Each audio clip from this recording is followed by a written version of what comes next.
The day I hit earth, could I have been a blessing? Happy times, happy moments seemed rare when I was younger. Without the sun and the moon all around me, there was light through a tunnel, but no one ever found me. In and out and in, I had to do it on my own without a good sight. Coming here, going there. Where could you be? Leaving me, lonely. You flew away without me. Lost without you, but still, I found hope. I don't know where it came from, but it kept me standing. It kept me afloat. This is an excerpt from a poem that I wrote when I was 15 years old. And at the time, I was facing depression, attachment disorder, and I hadn't seen or heard my mom's voice in 3 years because she was sentenced to 10 years in prison when I was 12. The facts of my life are that my mom spent 30 plus years involved with the criminal justice system. My dad, 40 plus years as a drug addict and alcoholic. I'm one of 18 siblings, and we all faced homelessness, couch surfing. I even remember a time I had to sleep on my older sister's boyfriend's couch. Despite these challenges that we all face, despite having to survive day after day, not really knowing what our future held, I looked towards school and education as my pathway to success. School was the only stability that I had at the time as I was facing these challenges. My younger sister and I first experienced the foster care system when we were 5 years old, and then again when I was 14. I turned to poetry at a very critical time in my life where I thought that my life didn't matter. I remember being in the ambulance on the way to the hospital alone, not knowing if I was gonna live to see another day, not knowing if I was gonna live to see another day to be there for my younger sister who looked up to me. But I realized today that I wasn't successful for a reason. I wasn't successful because God was planting seeds in my life that I would later find was a way for me to find my purpose in life. Education was my pathway to success. I remember in 7th grade, shortly after my mom had been sentenced to 10 years in prison, I opened up to my math teacher. She had no idea what I was facing at home because I showed up to school every day trying my hardest. When I opened up to her, she took me under her wing and she started to instill hope in me. She started to encourage me and lift me up, and she believed in me before I could even believe in myself. The reality of it is that only 3% of youth who age out of the foster care system go on to earn a bachelor's degree. In 2014, I was one of those youth. Then I had this big dream to go on and change the world, so I decided to get my master's, and at that time, I became less than 1% of youth who experienced the foster care system to go on and earn a higher education. I also had this big dream to change the world because I soon realized that I was beating the odds. So I founded an organization called Acts of Random Kindness, where we serve children and families in our nation's capital. I chose that name because how many of you have seen Bruce Almighty? There's a scene where 2 gentlemen are at the beach, and he asks, "How do you change the world?" And he begins to draw arc in the sand, saying 1 act of random kindness at a time. So I had this big dream that arc was going to change the world, and we are, 1 child at a time.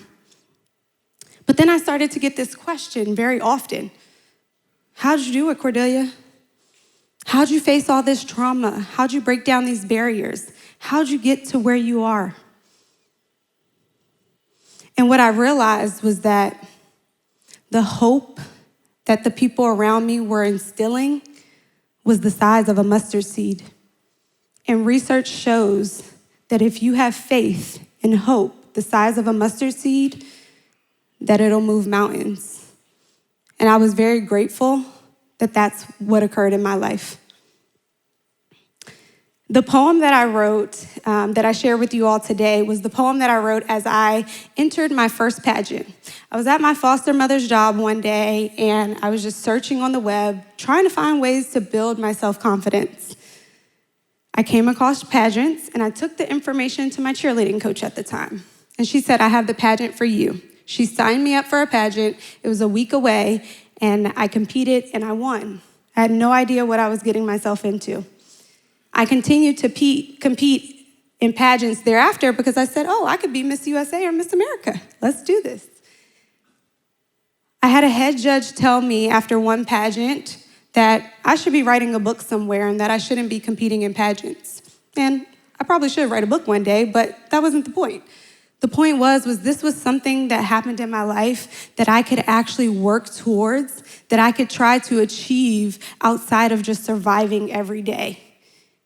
So I stopped doing pageants because of the discouragement that he put into me. Then later on, after I had done some healing and I had moved to the District of Columbia and I was doing my community work, I said, I'm gonna go for this crown again. The first pageant I competed again, I didn't place. And it took 4 times to get to the crown of becoming Miss District of Columbia, USA. Throughout my reign, I was able to use this national platform to travel the world and debunk the myths that youth who experience foster care don't go on to become successful. But as a professional social worker, I often saw that there were a lot of children that don't. What is so critical in my life that I believe can be so important in their lives is relationships. There's a youth out there somewhere that needs someone like you. There is someone out there that needs someone like you. Someone like my 7th grade teacher was to me, who didn't judge me, who was always encouraging and positive, who instilled hope in me. Another part of my journey that I believe is so critical to the lives of children and families that we serve is forgiveness. I forgave my parents at a really young age. I realized that my family had generations of trauma and that we were just products of a generational cycle. And I was determined to break that. I was determined to not be like my mother and my father. And that forgiveness allowed me to see my pathway clearly. It got rid of the anger and the pain and the hurt when I always questioned, why me? I teach these same strategies and principles through my coaching program, Survivor to Thriver, where we use a framework that allows those who have faced trauma to heal from their trauma through relationship building. If you leave this conference wondering what you can do to change a life, the answer to that is to build a natural, supportive relationship. Be kind to someone. Think about how many people and mentors you have in your life. You can probably count on your fingers and toes how many people have impacted your life, but it really only just takes that one person to make a difference. What I also realized throughout this journey was that God had been planting seeds in my life that I had no idea was going to come to fruition the way that they did. As I was sitting there preparing to walk on stage, what I realized was that I have plants at home, and sometimes they die because I'm not watering them or they don't get enough sunlight. And that made me think of my 7th grade teacher, because if I were the plant, and at the time that my mom left for prison as a young lady, I had no idea how I was going to navigate that life without her, she began to water me and give me sunlight, and I began to blossom again. So for all my green thumbs out there, you know what it's like when your plant needs a little bit of water or a little bit of sunlight. and the growth that you begin to see after watering it.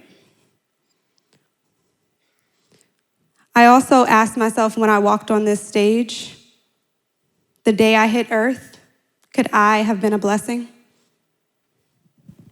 Thank you.